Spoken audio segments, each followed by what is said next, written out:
The government of Papua New Guinea has announced that it's had an intention to move ownership of resources to indigenous communities away from the state. This is leading resource companies and analysts to warn that uncertainty could cut short a mining boom in that territory. For more insight into the potential land wrangle, we speak to Graham Briggs, CEO of Harmony Gold right now. Thanks, Graham, for joining us this afternoon. Well, the headline that the Business Day led with this morning is that Harmony's in a land wrangle in Papua New Guinea. What threat are you actually facing in this territory? Because implications for Harmony Gold are not immediately clear.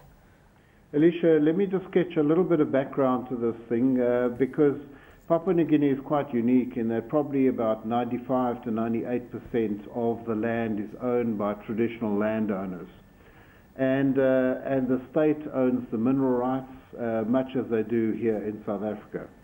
So this is a decision by a recent government, and this is a government that's not been elected. It's the opposition that's effectively taken power because the previous government didn't have a majority. And we're talking about a potential election next year. So a lot of the discussions that are happening in Papua New Guinea, in the press, in the government circles, are also with the background of an election coming up. Now, as in a lot of different countries, the emphasis has been a lot on how does mining affect the communities and what benefit is there to the communities. I think in general, the process of getting a mining license in Papua New Guinea is one where the government and the communities and the developer all sit down around the table and negotiate the license to the mutual benefit of all. And so I don't see that this is a huge threat to that process. I think it is a lot about electioneering and potential votes coming up, and although it has made the headlines. Graham, of course, it does present a potential risk on the horizon.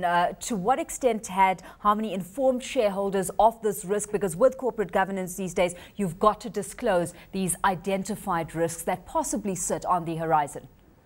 Well, the basis of exploration in Papua New Guinea has a right for the government to obtain a certain percentage of any project. That right is given up to 30%. It doesn't mean to say they have to take 30%.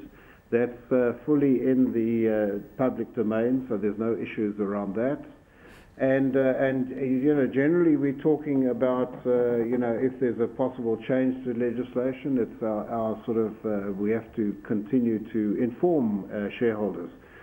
Alicia, we work on the basis of basically continually updating shareholders on issues that may affect them and risks that may be occurring.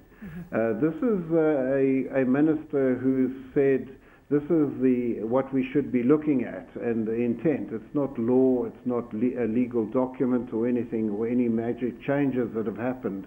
It's just simply a statement by the minister. So safe to say that operations and you know, prospects on that end haven't been put on pause at this stage? Absolutely not. And you know, the mineral sector in Papua New Guinea is probably about 80% plus of the GDP of PNG. I don't think the PNG government is going to do anything to threaten that.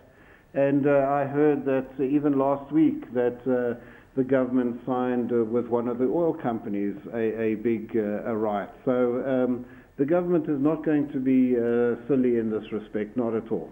Where you've, of course, diversified away from South Africa towards a territory like Papua New Guinea, you know, with these kind of rumblings that emanate, to what extent are you, you know, even more focused on diversifying your operations from here on out even further on a geographic basis?